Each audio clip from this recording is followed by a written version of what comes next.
Welcome to Minnesota Vikings Chat, the podcast of MinnesotaVikingsChat.com. I'm your host, David Erickson, the publisher of Minnesota Vikings. So the Vikings did unveil their new stadium design. They will, as I mentioned last week, they will play in TCF Bank Stadium for the 2014-2015 season before moving on to their new digs. This will be the last year of the Metrodome, so let me do a bit of an ode to the Metrodome. The Metrodome had some positives and negatives. Let me go through the positives first. We hosted 2 World Series championships with the Twins. That was nice. The Twins definitely had an advantage playing in the dome with all the lost fly balls that opponents would lose in the roof of the Metrodome. For the Vikings, it was one of the loudest venues in the NFL. We would routinely have teams get delay of game penalties because they couldn't hear the plays on offense. So the Vikings fans were very loud in that venue, and it was a distinct advantage to the Vikings team itself. The stadium paid for itself, so that's good. And well, you can roller skate in it. I guess that's a positive. I never did it, but I guess that's a positive. It did have plenty of negatives too.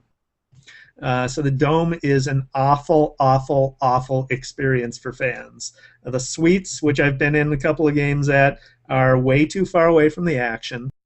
I've had 50-yard line, 4th row seats, which are way too far away from the action. The acoustics are horrible for concerts. I went to one concert there and would never go to another concert because horrible acoustics. The roof tended to collapse, so there's that was a problem. And the dome really didn't revitalize the area around it, so there wasn't really a lot to do after the game or before the game.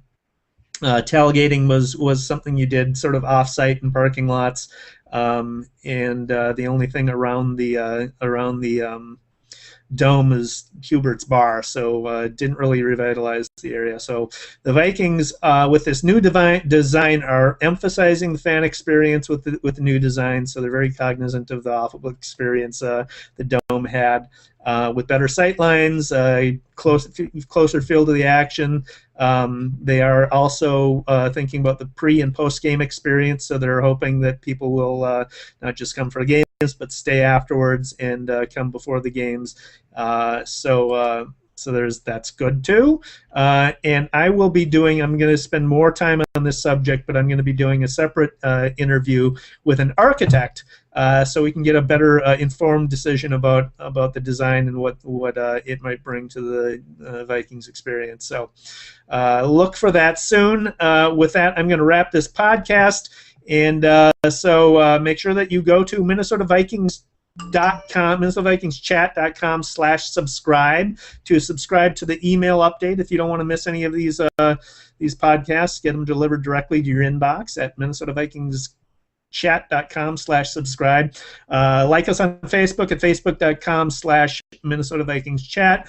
Follow us on Twitter at Twitter.com /MNVikingsChat, and use the Vikings Chat hashtag to talk Vikings online. So we know that you're talking about Vikings, especially during game days. And subscribe. Make sure you subscribe to the YouTube channel so you don't miss any of these podcasts. Until next week, go Vikings.